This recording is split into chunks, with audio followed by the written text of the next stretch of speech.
How's it going, everybody? My name is John, and today I want to talk about the ABC-hosted presidential debate between Kamala Harris and Donald Trump. I'd like to talk about why I think Kamala Harris won this debate as a Trump supporter, and also most of the mistakes that I thought Trump made that led to this. Now, before I start criticizing Trump and his actions during the debate, I do want to say that I feel the ABC moderators played a massive part in the outcome of this debate.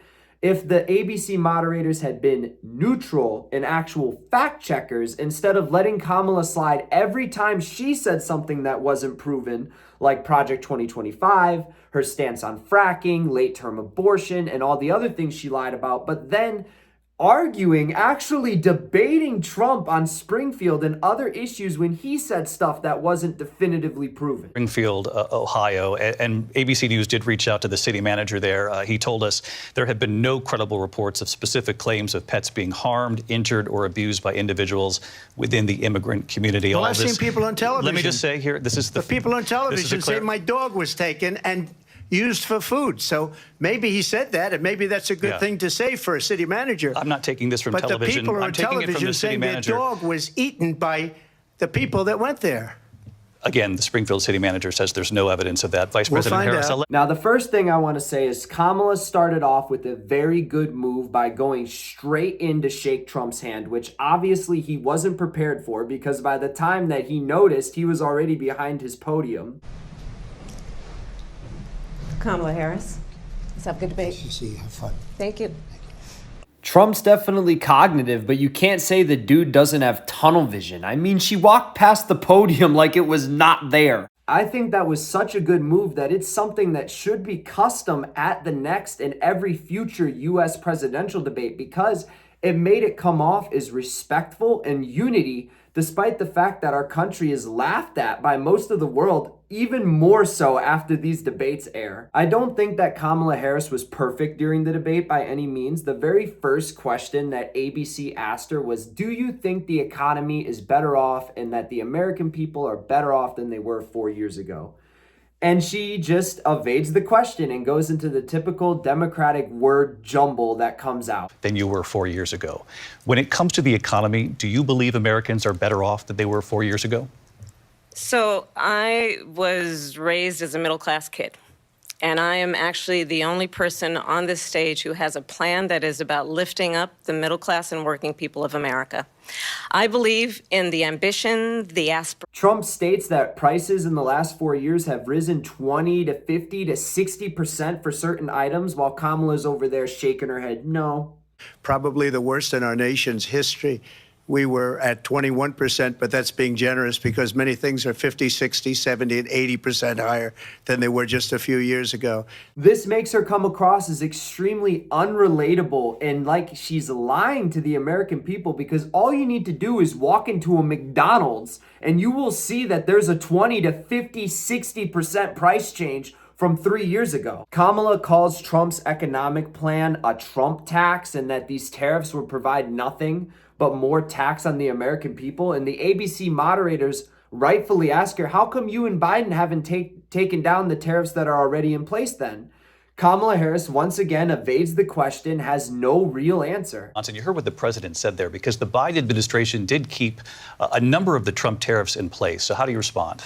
Well, let's be clear that the Trump administration resulted in a trade deficit, one of the highest we've ever seen in the history of America. He invited trade wars. You want to talk about his deal with China? Despite how unprepared I think she was and how poorly she did, I think Trump handled the debate terribly and almost handed Kamala a victory. And Harris says that women shouldn't trust you on the issue of abortion because you've changed your position so many times. Therefore, why should they trust you? Well, the reason I'm doing that vote is because the plan is, as you know, the vote is, they have abortion in the 9th month.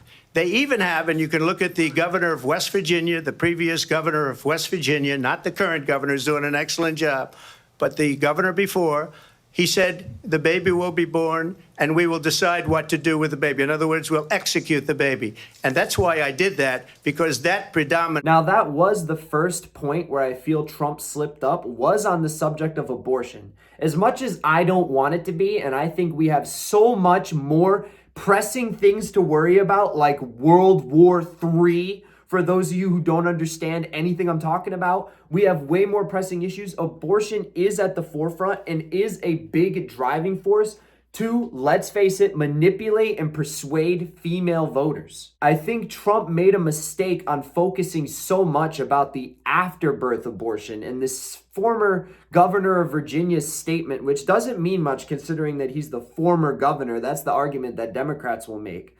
I do think Trump has merit. I'm not saying that these things don't happen, but they're not as easy to prove as when you can say, oh, the Democrats support late-term abortion. They want abortion into the 7th, the 8th, the 9th month.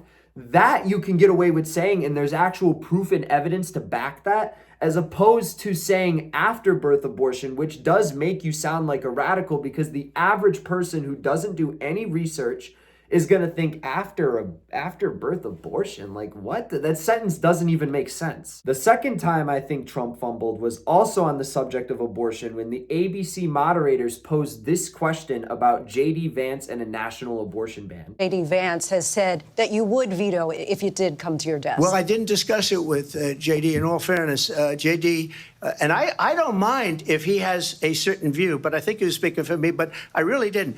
Look, we don't have to discuss it because I do think it's a bad look for a ticket as a whole. Sure, J.D. Vance can have different positions than Donald Trump. They're different human beings after all. But it's a bad look for a ticket to not be in sync about an issue that is so pressing to the people. Now, the two biggest things I think Trump fumbled on, one was not criticizing the endorsement of Dick Cheney and all these neocon warmongering conservatives that have come to Kamala's side. He should have torn into this. He should have absolutely torn it apart. It was bipartisanly agreed that George Bush and his actions by pushing us into Iraq and not protecting the nation from 9/11 were horrible.